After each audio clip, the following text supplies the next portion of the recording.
Hello chess lovers, let's have a look at a game played by Boris Spassky and Robert Fischer.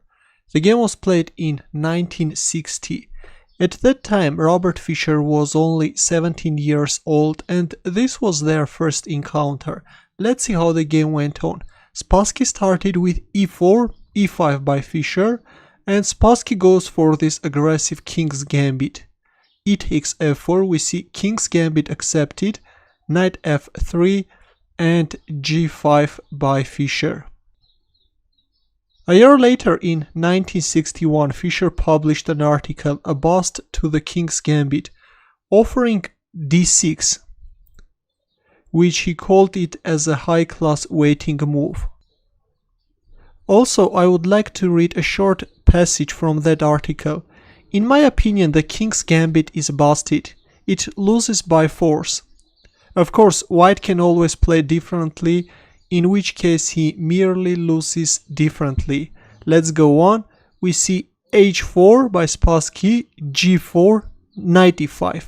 This is the Kizeritsky gambit. Knight f6, d4, d6, knight d3, knight takes e4, bishop takes f4, bishop g7, and knight c3. In his article, Fischer offers c3. If queen e7, then queen e2. Though, of course, black has a slight advantage. Let's go back. We see knight c3 in the game, knight takes c3, b takes c3, and targeting white's center, black plays c5, putting pressure on this d4 pawn. Bishop e2. Well, if queen e2 check, black has this bishop e6 move, and of course d5 is not good because simply black can capture on c3 and this is winning for black. We see after c5 bishop e2 in the game, c takes d4, white castles, knight c6, bishop takes g4, black castles, bishop takes c8, rook takes c8, queen g4, f5, queen g3 putting pressure on d6 pawn, d takes c3 and rook e1.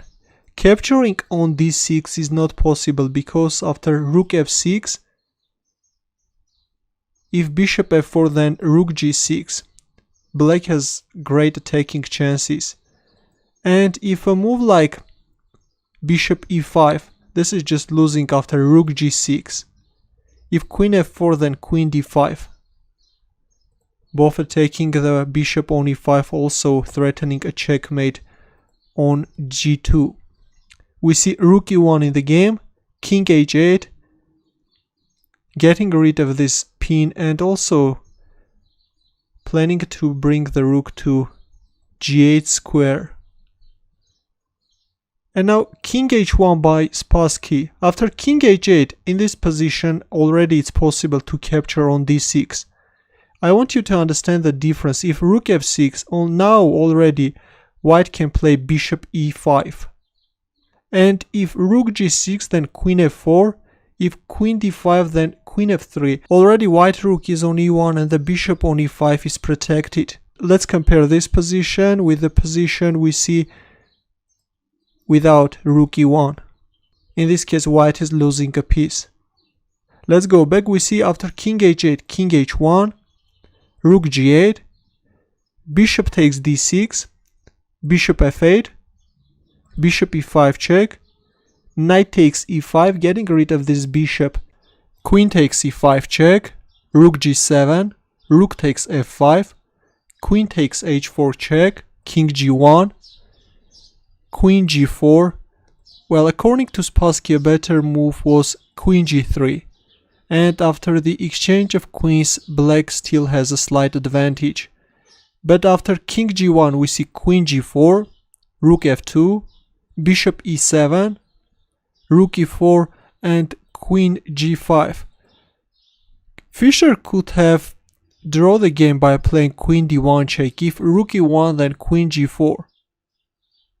And again, if rook e1, then repeating the moves. But probably he was playing for a win, he played queen g5.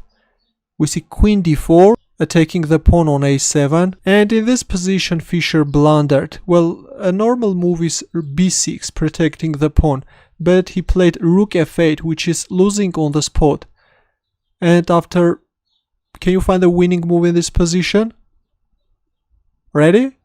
Well, after rook e5, black is in trouble.